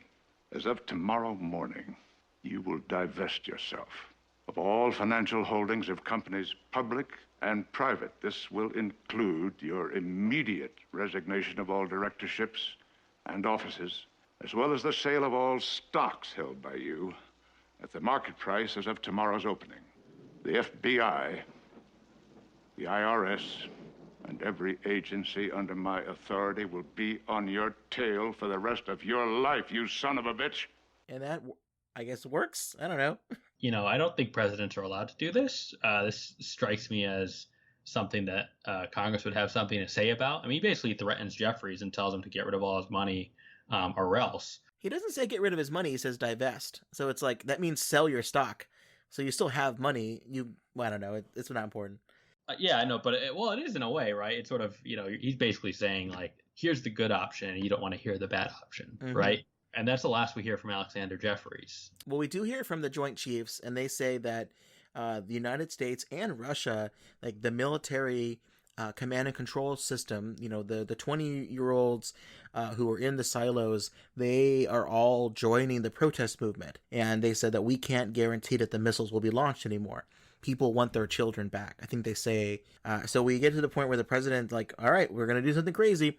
So the president shows up in Chuck's bedroom, like literally sitting on Chuck's bed one day, and shows him the nuclear disarmament agreement. They just decide to get rid of their nuclear weapons, and now Chuck is this good enough for you. We're going to get rid of them fast. They don't go into the detail anymore. Baseball season begins in April, right? No problem.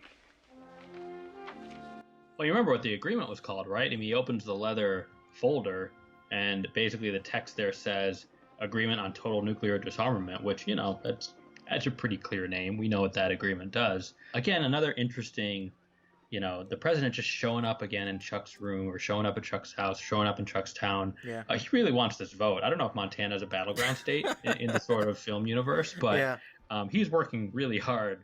So when Chuck's 18, he's going to vote for President Peck. God, you'd hope so. Or no, he's a Nader. He's a Nader guy. Definitely a Nader guy, likes to shake things up. But yeah, I mean, you do find out here, essentially, Chuck, over the course of what doesn't seem that much time, a matter of months, has knocked out the overarching objective of the Nuclear Non-Proliferation Treaty. It's implied that this is a global treaty, and eventually, right, like everyone's going to get involved. It's not just the U.S. and the Russians. At this point, Pakistan is not open with their nuclear weapon, but they have a program. India has tested a peaceful nuclear device, but that's just as close you can get to an actual weapon. China is a recognized nuclear power. Israel has probably gotten pretty far advanced in their program. You got the British, you got the French. The French, this is the part that I never will buy a movie that talks about global nuclear disarmament unless it can convince me that the French decide to get rid of their weapons. I don't buy it, but apparently in this movie they did. So all of this stuff comes together, and even the South Africans apparently have gotten rid of, their weapons. So this is particularly a movie that has this sort of like Little League MacGuffin and is based in Montana. I just don't see the French signing up for a disarmament treaty born of these circumstances. Yeah. But I mean, to your point, yeah, this is essentially saying, you won, Chuck. We did it all. Now, end the movement. Everybody wants their kids to start talking again. So it's just a couple months later, because I think basically when baseball season were to start up again in April, it's opening day, and Chuck comes out to the mound to pitch in his Little League baseball game. Who is in attendance but the U.S. president and the Russian leader is there. There's celebrity athletes watching from the stands. Everybody's doing the 3-finger salute, which was the famous salute that Amazing Grace would do. It's not exactly the Boy Scout salute or the Katniss Everdeen salute from Hunger Games. It's kind of this weird. It's basically just the number 3 that he puts up there. It's not as good as anyone else. I think Steph Curry does a 3 type thing. 3-fingered salutes, generally speaking, there's a pretty checkered history. It's different. Certain countries and movements that have used it are not necessarily ones that Chuck would subscribe to, but I encourage people to look up the various 3-fingered salutes. But it is clear that, what the 3-fingered salute means in this context, which is nuclear disarmament. And yeah, I mean, it's a pretty good the stands are filled. You saw a lot of uniformed military. You see a lot of our favorite athletes like Hot Dog McNally, the president, and the Soviet premier. Is it implied at this point, do you infer that nuclear weapons are now gone? Like, or at least they're at Pantex and being dismantled? Well, so this is the line that Chuck had, right? I mean, earlier on, is he wanted these things, he wanted it done. He was not going to stop the movements, which, by the way, at no point was he shown to be organizing or commanding these movements in any way. He's just sort of this kid in Montana who's not talking to people and not throwing baseballs, right? And everyone's just copying him. But he made it pretty clear earlier in the movie that, like, no, that the work of disarmament has to be done before I will return to my normal 12-year-old life. So I have to imagine, and I think President Peck, as I've been referring to him as in the bedroom scene, which is probably the worst possible way to describe that discussion about the treaty that he had in Chuck's room, basically said, like, this will be done by baseball season, right? He was kind of asking, he was like, when do you start again? April? But it sort of implied, I think, that disarmament has happened before the game starts. And that we get the last black screen and some white text on it, and it says, "Wouldn't it be nice?" And that's a quote by Amazing Grace, which I remember you said is what he says earlier to the dad. Yeah. So that's kind of where the movie ends. It's on a very positive note, although it's unclear at this point if Chuck is still a good baseball player, because it's not clear that he's practiced in this time period. Maybe there was a training camp, a spring training that he went to before this. I just imagine he needs Tommy John surgery like immediately after his first pitch.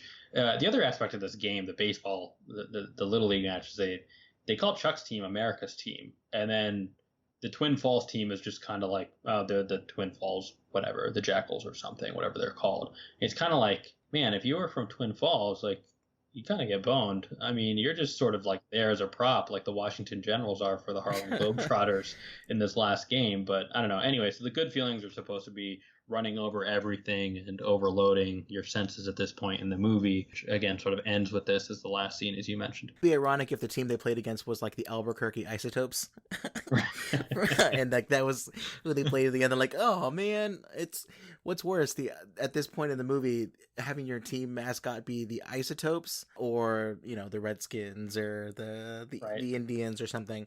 I don't know. We'll see. Well, that's not what we're going to talk about here. So that's the end of the movie. I think we covered stuff pretty well, but there's still some nuclear points I think that we can really dive into with this film. I had a couple. I'm sure you have some too. I wanted to talk a little bit about nuclear disarmament movements and the role of athletes in real life for those particular movements. And I also think it would be kind of interesting to talk about nuclear disarmament negotiations. That's something that you are tracking, maybe more on the arms control sense, but that's one of your areas of interest. So I really want to get your thoughts on how this plays out, how it could play out. What are some of the things that President Peck and Chuck should be looking for if they were to follow through with this particular policy? So I think that'll be kind of fun to get into the next couple of minutes here that we have. Sure. So for the nuclear disarmament movements and the role of athletes, the big question I have here at the beginning before we get into the details here is, does this movie do justice to anti-nuclear, weapon protests? Some people may say, yeah, it actually does, because it makes them look like they don't know what they're talking about. It's a bunch of celebrities just looking for attention.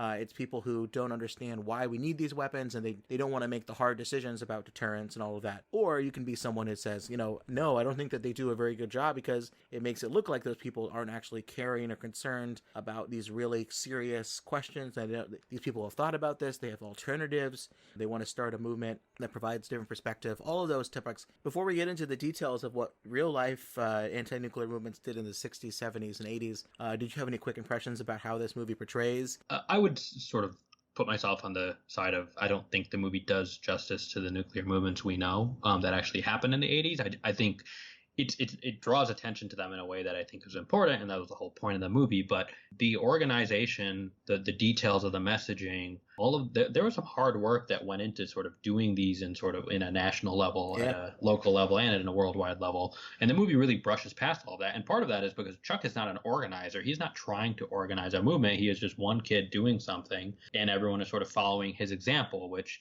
of course, historically, I'm sure that some of these movements may have been started by just a person with one idea. Mm-hmm.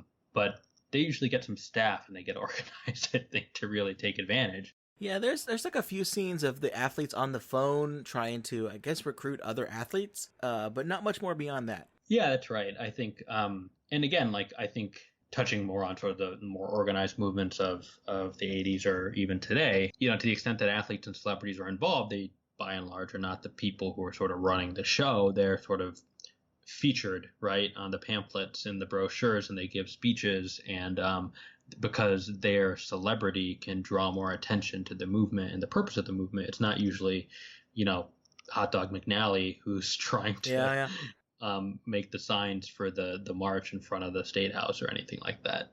Exactly, and that's perfectly fine. People can be concerned about these things, but if they don't have to be grassroots activists. They don't have to know how to do all these things. You get people that can do this, and we're very successful for this. And in June 1983, upwards of 1 million people marched in New York City for an end to nuclear weapons. Until the Women's March in 2017, it was the largest protest ever in the United States at one time. And the movement's goals were varied, but they often included things like a freeze on nuclear proliferation, a disarmament efforts, whether it was multilateral with multiple countries, just the U.S., who cares what everyone else does, we need to get rid of them for moral reasons or security reasons, could be bilateral, U.S., Russia, U.S., China, or any sort of combinations of those. Some people protested military budgets. They said they should be reduced and they should be given to causes like education, healthcare, building roads at home, very, connected to a very populist movement as well with nuclear weapons. And then there were some people were just also anti-nuclear energy, anti-nuclear everything, and a lot of that kind of all got brought together. And I wish the movie would have done justice, or at least referenced other real-life nuclear movements that existed. People like that ran the National Committee for a Sane Nuclear Policy, the Women's Strike for Peace, Campaign for Nuclear Disarmament, or CND. Greenpeace was heavily involved in this. Women's Action for Nuclear Disarmament, or WAND. International Physicians for the Prevention of Nuclear War. Nuclear Weapon Freeze Prevention Campaign. There's a lot of movements that have very particular perspectives on these topics, and sometimes they were great. Sometimes they had a lot of successes. Through this movement, they were able to stop atmospheric nuclear testing. They were able to sustain a feeling that, using nuclear weapons, and they're not just like large bombs. They're categorically different. There's a taboo against their use. A lot of the reasons why we have that taboo today is because of this. And all of this stuff was big, and you see some of these groups still today, as well as new groups like Global Zero, which got started a couple years ago. You have a group that just won the Nobel Peace Prize, the International Campaign to Abolish Nuclear Weapons, or ICAN. These groups, they have a lot of different perspectives, and sometimes that was great, big tents of advocates, organizations, but it's also sometimes, what I think the movie kind of mentions is when you have a big group like this, it can kind of become a little inarticulate. And what are the different views? It's hard for these groups who sometimes may not be aligned together on other topics, but they're here today. I wish the movie did a little bit more justice, because it seems like it cared about these topics, and it would have been kind of interesting to see a little bit more on this. Before I turn it back over to you, I wanted to mention a few of the tools that people would use. They would do things like lobbying political leaders, whether it's their elected congressional leaders in Washington, or even the ones, the city council, their mayor, the governor, all of those different perspectives. They would lobby those individuals and try to get them to change their positions. They would lobby business groups to stop supporting the nuclear weapon enterprise in different ways. They would do mass protests. They would do public education campaigns. They would boycott businesses. They would do art displays, music, and one of the most interesting ones is local ballot initiatives. So they would do a local ballot initiative in your town, and you would say, even though it's symbolic, we decide, we don't want nuclear weapons in our hometown. And they would do these initiatives to try to get a position so that a general feeling would start from their town, then it would kind of work its way up, a grassroots effort. I wish the movie did a little bit of this, but it does hint at the power of these kinds of activities. In thinking about the bigger message to take away here, how we can think about the movie in the context of the actual nuclear disarmament movements which took place in this time frame. This movie from 1987, as we know, was when INF negotiations were concluded and the treaty entered into force the next year. It's important to go back to Reagan, I think, and how he won his election for his first term, and then how he transitioned from having this hawkish reputation, essentially calling Carter weak, and that was part of how he ran and won. Interestingly enough, Kennedy did the same thing when he won, and was running against Nixon and blaming Eisenhower for allowing for a missile gap. This is when the Sputnik was in space first, and the Soviets were winning the space race and everything. But when Reagan, halfway through his first term, he had an opposition party in the House of Representatives. He had greatly increased defense spending.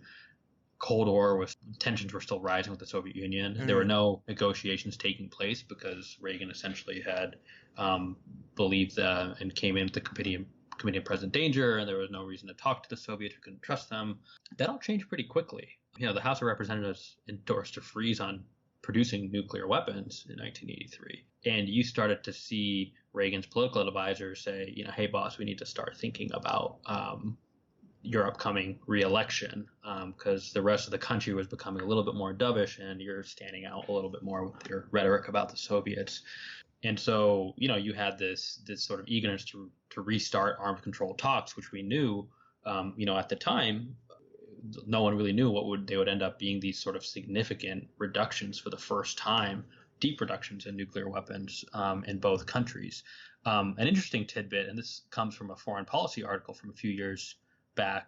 There's this quote from Colin Powell, who was a national security advisor for Reagan at the end of his second term, that Reagan had actually been deeply affected by the film The Day the Earth Stood Still. It was a movie in 1951. Mm-hmm. Central premise is, you might have done this podcast about it, but aliens are warning the citizens of Earth that unless they stop using war to settle disagreements, that the sort of superpowers in the galaxy, people far more technically advanced than us little humans, would just destroy the planet.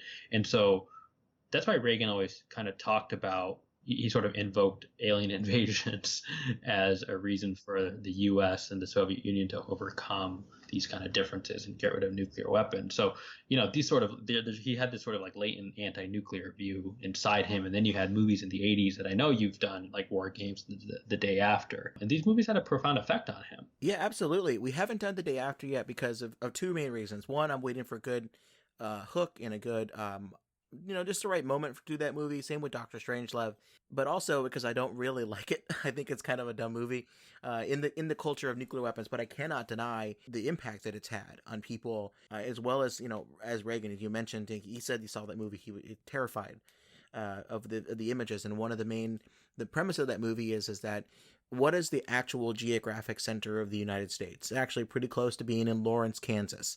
Mm-hmm. And in Lawrence, Kansas, a small town, you're like, why would you think that nuclear weapons would touch them?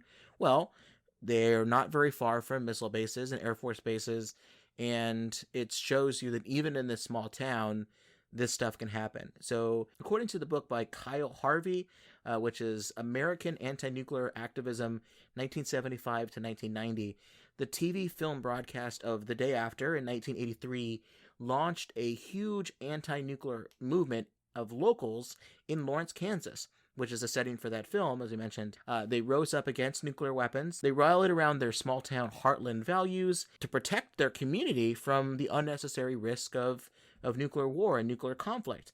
And this effort included local opinion polls, ballot initiatives to call on nuclear disarmament and a nuclear-free zone in their communities. Of course, it's not legally binding on the federal government. It doesn't affect what President Reagan did in his negotiations or his nuclear policy. But to these people, it demonstrated, their local interest in these issues that are normally only discussed by people like us, nuke nerds, nuke policy people, the military, and a couple others. So this was to show, look, people are concerned about this. And they had this campaign that was called Enough. And it said that in a democracy, we are all responsible for pushing the button. And I think that is an amazing message that some people are trying to get aware again, that you as a citizen are not just someone who can be, I watched a few nuclear movies and I'm scared, or, there's this latest tweet about nuclear conflict with North Korea, or, what can we possibly do about this? But no, you actually have the not only the ability, but you have the right and the duty to play a role in having a message on these most very dangerous things.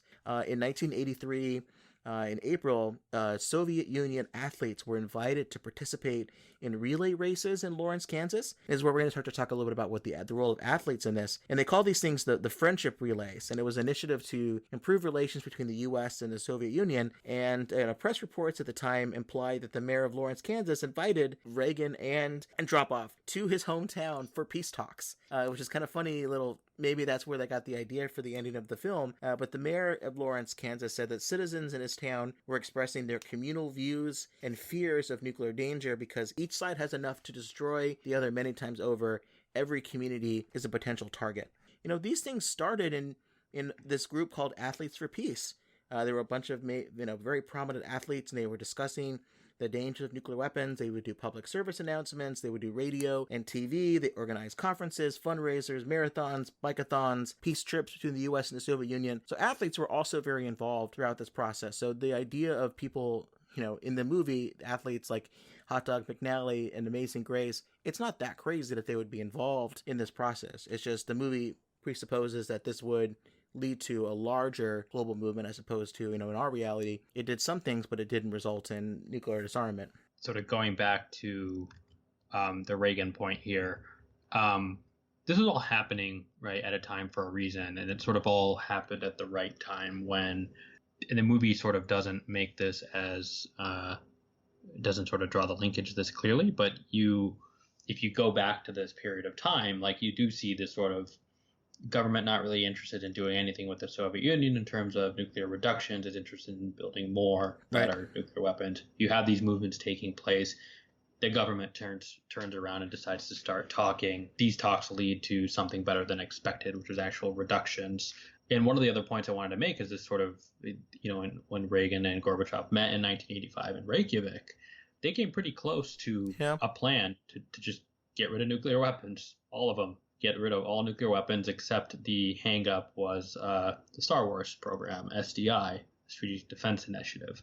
If not for that, this meeting that was supposed to be all of, a 15-minute long handshake, probably press spray type of thing, ended up going 5 hours, where the two men basically agreed that they needed to get rid of nuclear weapons. I mean, it's pretty astonishing. Obviously a missed opportunity there, but astonishing that it went from zero to that within 5 years, with all of these kind of anti-nuclear movements interspersed in between, including in Lawrence, Kansas, maybe the most significant one. Yeah, and those talks, even though they didn't result in unilateral nuclear disarmament before spring training, it did result in, you mentioned the INF Treaty, the Intermediate Nuclear Forces Treaty, which eliminated an entire class of missiles of a certain range, somewhere between the smaller, shorter range weapons and the more intercontinental, get to Russia in 20 minutes kind of missiles. It got rid of those, which were considered to be a very destabilizing force because of how quickly the missiles could get to their targets. And the sad thing is that, this movie is very timely because what happened on, last Friday, but the United States, because it had announced that it was leaving the treaty, it's now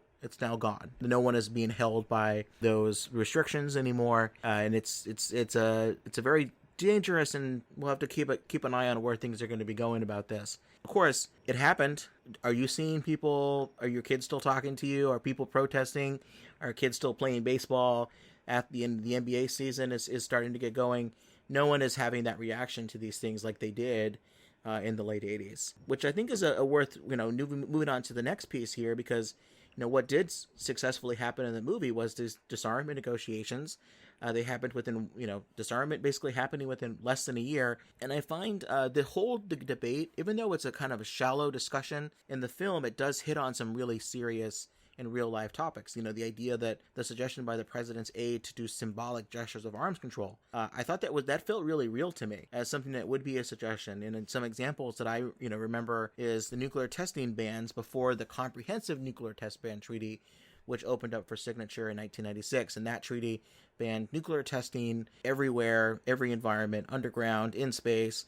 It said anywhere you do this thing, you literally cannot do it. But there were test bans before that. People were super concerned about atmospheric testing because of the effects on the environment, the effects on people's health. Like, this stuff was in the news and it was visible. So from one perspective, the nuclear test ban treaty in 1963 was good because it moved nuclear testing from the atmosphere to underground. But what it also did was it moved it out of the public eye. People stopped having this strong zeal of anti-nuclear movements.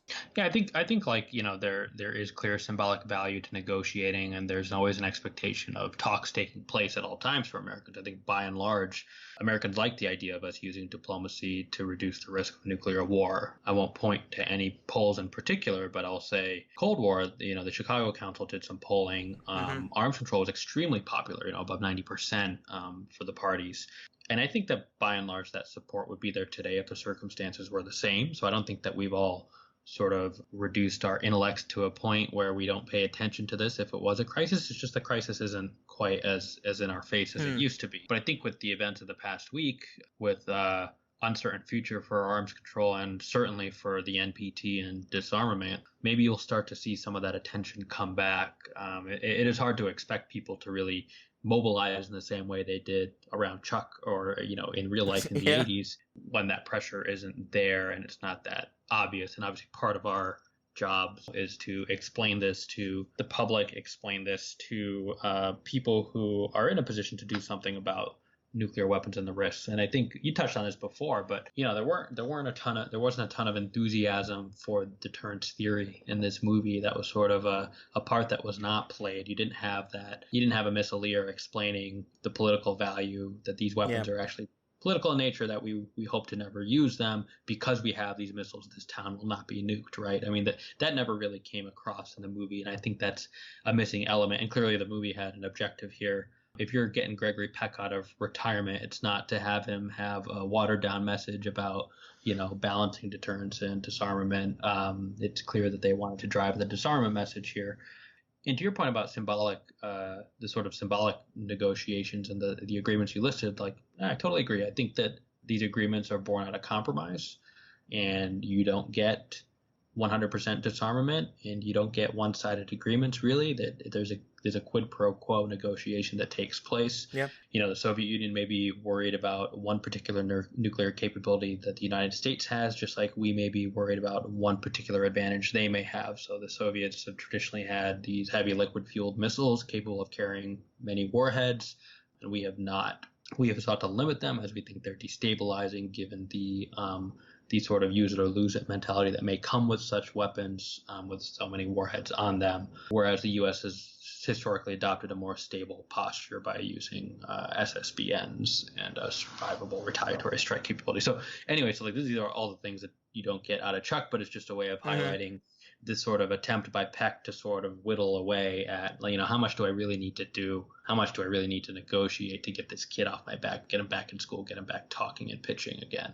It would have been great if the Mad Dog, who I think was the guy who lifted the truck and said he wasn't a pacifist, if there would have been like a Jay and Silent Bob moment there where he, at the very end of the movie, eloquently talked about why nuclear deterrence didn't work and gave a 15-point treatise on why basically if he turned into Scott Sagan at that moment, that would have been a lot of fun.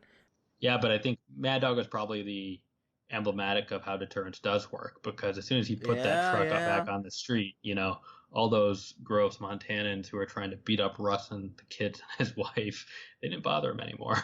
Yeah, perfect. Well, so I want to talk a little bit here. Is this the place that this movie has in nuclear pop culture? Now, even with the Lipscomb nuclear trilogy of this movie, War Games, and The Day After, why did this movie not really take off? It has a big cast. It's got Gregory Peck in it. It's got basketball. It's directed by a very capable director. Why do you think this movie didn't become something that we talk about all the time? Why didn't this movie inspire Ronald Reagan to do his thing? Why was it The Day After? Is it because of this movie wasn't scary enough? Was it because it wasn't serious enough? Was it just what are your thoughts on kind of why this doesn't have a more prominent place in nuclear pop culture? Because it tried to popularize the Boston Celtics. Ah, there we go. Obviously, obviously we're in an audio format and people can't see that we're both wearing Lakers shirts, but that has to be reason number one. I think part of it might be there's a saturation, right, of movies in this time period, right. And the attempt in this movie to really it didn't focus on the scary message solely, right? It sort of tried to play at this sports and pop culture aspect, and fold it into the sort of disarmament movement. And I think maybe it got a little too convoluted. I thought the combination of Little League pitcher kid starting worldwide nuclear movements combined with NBA player who takes an interest because he reads it somehow in a national newspaper in Boston, combined with evil industrialists and with slick back hair and double-breasted suits who murder the athlete for no reason later in the movie, combined with meeting the president on more than one occasion repeatedly in these weird circumstances. It was just kind of a lot of kind of unnecessary staging for what could have been just a clear message. Whereas I think the other movies you mentioned are very clear, right? They point to the annihilation that would happen in a nuclear exchange, what that would look like, because they just try to scare you. This movie doesn't try to do that as much, unless, of course, you are somebody who rents your Gulfstream out and is a pilot to NBA agents, in which case you could be blown up at any moment by these evil industrialists who love nuclear weapons. Yeah, no, that's now another nightmare to attach to my rotating list there. It is interesting. I think it's because the movie does have a bit of a TV movie feel, which is weird because The Day After it was an actual TV movie, but when you watch that, it doesn't come across as too soap opera-y as much as this one does, which is super weird because it is an actual film. It does have some really great moments in it. I think it's a better child actor would have maybe improved a little bit. A few little tightening of the plot, and not having Amazing Grace killed, I think weirdly enough would have made that a little bit more serious about it. As just his Alex English as sort of an actor, and obviously he's not an actor by trade, there was a depth to his performance that I think was lacking elsewhere. I thought Russ was, the actor who portrayed him, who I believe has been on TV shows recently as well, I thought did a good job. Like, clearly there are people with acting chops there, but essentially relying on Chuck, the actor who played Chuck, to carry the movie, I think was the failing here. Especially when the second half of the movie he doesn't talk. Yes, it makes it easy. Sort of his sort of stern looks for a 12-year-old don't really carry a lot of emotion. The movie, from a nuclear point of view, it does have some interesting things to say, but I think as a movie itself, maybe that's why it doesn't hold up. Because War Games, even if it wasn't about nuclear war, global thermonuclear war, it's still a good movie, and it's very entertaining to watch.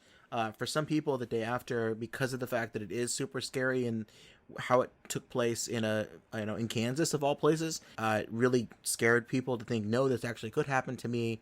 And I think some of the other nuclear movies have that. They're good movies by themselves, and not just, they're either really scary or they're good movies by themselves, and those are the things that play forward. But not talking about the nuke things anymore, I think a real quick jaunt through what I call the parking lot movie discussion section, where I used to watch movies with my friends in high school or middle school, and before we got back in our cars to drive home, or before our parents picked us up, we hung out in the parking lot and would talk about the film that we just saw. So one or two quick questions I had here. One was, how does this movie look today, given the fact that we do have athletes that are heavily involved in protests, whether it's, Colin Kaepernick protesting against, violence against African Americans in the United States, and you can see the response to that that we've seen, athletes not wanting to visit the White House after winning championships, like, the Golden State Warriors, and all this stuff is happening. How do you think the movie handles those topics, looking back on it now in hindsight, given that some of these other athletes are, continuing to involved in politics? I don't know of many that are involved in nuclear debates about the INF Treaty or nuclear modernization or anything. Maybe they could be at some point, but I don't know. I would love to see what this movie would look like if it was remade today. Yeah, you kind of wonder, just the diffusion of news stories in this kind of social media environment we live in, if when there's only several major papers and Amazing Grace picks one up after his workout and he reads about this kid in Montana, would that have ever shown up on his timeline today? You know what I mean? Had to be a good hashtag campaign. Yeah, exactly. You know what I mean? But this is how you have to organize now. And I think, so it's really hard to tell if that movie took place in the current times, if athletes would actually have any impact, if they'd have the opportunity to have impact, because would they even find out about it? Now, you mentioned a couple of the protest movements. LeBron James, who's now a Laker, has spoken out on political issues as well, not just on sort of race relations and police brutality, but in sort of general sort of governance issues as well. Athletes, though, have become very good at using social media platforms to motivate people like us, just sort of observers, fans, stans, whoever you want to however you want to label yourself, whether they motivate us to sort of just have more awareness, be more woke, or whether they motivate us to actually take action, which is what you saw. And the interesting thing is, you really didn't see, as much as you saw the athletes kind of phone banking and trying to pass information around in the movie, you didn't see the sort of dedicated following for these athletes in sort of real time that you have today. So who knows, maybe, you could do, maybe an Amazing Grace today would have much more of a profound impact because of his ability to talk to millions at the same time if he wanted to. I think what you saw here is this sort of unbelievable random assembly of people just kind of come together, even though Chuck never really tried to get them together. Yeah, when LeBron is done with Space Jam 2, I think I would love to see a film where, imagine like they make a joke in the movie. Well, I actually don't think it's a joke. It's a joke to us now that they say like, how much money, Amazing Grace, did you make per year playing basketball? And he said $1 million. And that's so funny because, we have we have veteran minimums these days that are like $3 million. Right. LeBron James is making, what is it, like 38 million a year. So it's funny to think about that, but it would be a really big deal if LeBron or another athlete were to say, you know what, I'm inspired by this person not wanting to, do whatever they're doing. Like if I could see this being a Twitter story that would be super interesting to see. And I think this movie is actually ripe for a remake. I just don't think that the passion that people have about nuclear weapons and nuclear issues is there. But maybe the idea of the movie could happen just instead of nuclear topics, it's something else. So we haven't seen Space Jam 2 yet. I don't know exactly what the plot is. There's an opportunity here. LeBron, get at us. Yeah. Let us know if you like the pod. We've got a new script for you. Yeah. And I also do agree with you. This movie would be better if instead of him being a Boston Celtic, he was a Laker or a Knick or something else. That would make everything make sense. Yeah, that would have added 2 stars to the rating for sure. Well, he says at one point, like, I don't even want to have those big city lights anymore. And it's like, it's Boston. It's not a big city lights type place like Los Angeles or New York is. But I like Boston. I started dating my wife in Boston. So my first kiss with my wife was in the shadow of the Boston Garden. So it always will have a weird place in my heart. But that place is not filled by this film. So let's get into the last little bit of things we have here. Our rating system. So what we do is we always rate things consistently from 1 to 5 because that way we can compare all of our different things that we talk about consistently. But because I get super critical about the movie, I get super critical about the rating. So I tailor that. So I've run the numbers here. I've talked to my agent, and here's what we've said is, we want to do 1 out of 5 pro athletes joining your barn commune. Because 1 athlete is just kind of weird if you're hanging out with that person in your barn. But if you get 5, you can start up your own sports agency. You can have your own NBA for starting 5. So what would you give this movie out of 1 out of 5 pro athletes in your barn? I think I'd give it 2 athletes, just like kind of a hangout. It's not weird. It's not a party. You're still in a barn, which is strange. I think, and you may feel the same way about this. This movie, interesting as it was with the cast they had real actors, they had a real director, as you pointed out. It just doesn't hold up as well, I think, because of the fear factor being missing, because maybe because we're both wonks, we expected a little bit more of substance. I was surprised by the amount that was actually there, just given the billing that this movie had and what I anticipated going into it. A little bit more of the sort of like reason, like the purpose of nuclear weapons and the danger they may present to this little town, I think would have been helpful because, again, like you said, you had Chuck not really talking much, and he clearly wasn't a nuclear expert and didn't understand a ton about these weapons other than they were bad and they scared him, which is enough for a 12-year-old, I suppose, who's leading worldwide movements to ban nuclear weapons. But at the same time, it doesn't draw the viewer in who may also not be a nuclear weapons expert and has to actually think about these things. It's hard to just sort of, as much as the reporter in the movie Pollock takes it on faith that nuclear weapons exist and we should be okay with that, I think the viewer is expected to take on faith that nuclear weapons are bad and should just be gotten rid of, which is easy enough for people who work in nuclear weapons to have a formed opinion on that. But I think, we're still at a point where I don't know if nuclear weapons are inherently evil to every single person who goes to watch this movie. So they need to make that intellectual leap to really understand the purpose of this movie. If that makes sense. I do not disagree with any of that, really. I give the movie a little bit of a better score. I give it a 2.5. I think it would be better without the evildoers plot, or at least do it differently, without killing the Mason Grace. You can have some other way for him to continue to be involved in this.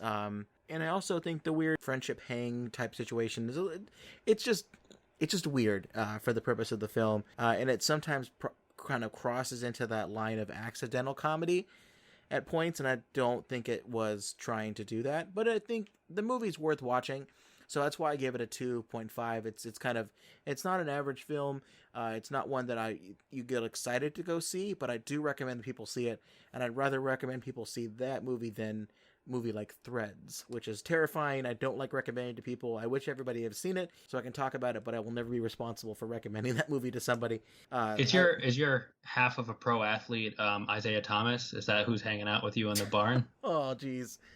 Poor Isaiah. Yeah, sure. Yeah, why not that? Isaiah and Muggsy are just hanging out.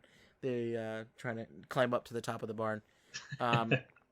So if people did like this movie, or they enjoyed this conversation, and they are interested in certain portions of the kind of topics we talked about, it is where the part of the podcast before we close out where we recommend some things for them to check out. So I have 4 quick things. I think you maybe have something to recommend. The first thing I'll recommend is people just go out and watch the Lakers 2010 championship DVD where we beat the Celtics. No big deal. I think that would be kind of fun to check out. Secondly, there's a whole bunch of books that were written in the 80s that were about how to talk to your children about nuclear war. And some of them are, like a Dr. Spock type book where it's about how to raise your child. But there's also some interesting books they're for children to read, and it's to avoid situations like this where Chuck was so paranoid about this, because not everybody can start a national movement to end nuclear war, but some kids are still concerned about the idea. They're learning in school about duck and cover, they're learning about nuclear war, and they're like, well, what do we do about that? So there's this great book that I want people to check out. It's by Judith Vigna called Nobody Wants a Nuclear War. It's a children's book. It looks like a Dr. Seuss book, and it's about how, look, nuclear weapons are dangerous, nuclear war is dangerous, and people are worried about it, but we have people working on it. People are trying to stop this from happening, and it's the way you would talk to your child about even things like today when it comes to things like shootings and other kinds of violence. You don't want your child to be so scared that they sit in a corner and they never leave the house. You want them to have some sort of sense of agency, and that people are concerned about it like them, and that they're trying to do something in ways that maybe they can get involved, that, short of a global movement. So I think that's a good book, and I'll link to a few other ones that are similarly inclined. I also recommend a book called African Americans Against the Bomb, Nuclear Weapons, Colonialism, and the Black Freedom Movement from 2015, written by Vincent J. Ntondi. It's a really great book. I did definitely reference some of the material that he wrote about, anti-nuclear movements and the role of athletes. It's a terrific book that I recommend people check out on this topic, or at least adjacent to this topic. And finally, even though I hate on the Celtics, I do really like this movie from 1996 called Celtic Pride. Have you heard about this one, Pranay? Yeah. I really like this movie. It stars Dan Aykroyd and Daniel Stern and Damon Wayans. And Dan Aykroyd and Daniel Stern are huge Celtics fans, like incredibly obsessed. And the Celtics are against the Utah Jazz in the NBA Finals, and they find that Damon Wayans, who's like the star athlete of the other team, he's the Amazing Grace. They decide to first just get him drunk so that he can't play the next day, so that their team can win. And ultimately, through hijinks, they end up accidentally, but then committing to kidnapping Damon Wayans, and it becomes this whole weird plot about how they're gonna keep him just for the first couple of games. Then they'll release him and let him go so that they'll win their championship. It's written by Judd Apatow and Colin Quinn. It's not terrible. I don't know. Maybe you think it's terrible. I like it enough as a kid. I'll recommend people check this out. So I've got a few shorter form things I think to convey. First, on the Lakers, obviously, I think people need to go back to 2016 highlights of Kobe Bryant's final game. Talk about not leaving anything left in the clip. 60 points, 22 of 50 shooting. This was a game in which a player took essentially every shot for his team. And I watched this game while I was in Geneva for the Bilateral Consultative Commission, which is the implementation body of the New START Treaty. I'm pretty sure this game was around a standard sort of 7:30 p.m. start time West Coast. And so that amounted to being up around 3 a.m., I think, in Geneva. But I got up. I was tired all day, but I got to watch this entire game over NBA League Pass International Edition for $10 or something like that. I recommend people watch it on YouTube instead of waking up at 3 a.m. in a different country to watch it. That's one. One of the first books I read and sort of reading about arms control history in this sort of preceded my time even in the Arms Control Bureau at the State Department was Deadly Gambits by Strobe Talbot. I think it is a good read of sort of the most interesting point in the mid-'80s where negotiations were ongoing for the INF Treaty. And, Strobe Talbot was a journalist at the time and did a really good job talking about some of the interagency sparring that took place, some of the personalities at play, the experts at play, Reagan's role in all of this, which I thought was very fascinating. And being a former bureaucrat and a bureaucrat at the time, it was all very familiar to me. But for people who sort of are more interested in the process that President Peck used in the movie to get to the negotiating positions that we saw throughout his various strange meetings with Chuck, who again was sort of his outside advisor for all these negotiations. That's a good way to get an understanding. And then on Reagan more specifically and sort of the disarmament drive in the 80s, there are two articles I had come across in thinking about this movie. One was a foreign policy piece from 2010 by Peter Beinart, which is called Think Again, Ronald Reagan.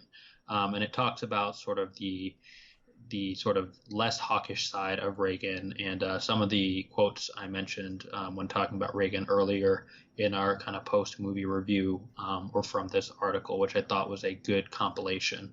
There was another article from 2016 in The Atlantic, which covers one particular meeting that I touched on, which was this Reykjavik meeting between Reagan and Gorby, where they talked about getting rid of all nuclear weapons and essentially how it was the Strategic Defense Initiative and Reagan's continued want to see that through that ended up derailing that. So it sort of talks about how close we were to that disarmament dream. So that is called Ronald Reagan's Disarmament Dream, Jacob Weisberg in The Atlantic, January 1st, 2016.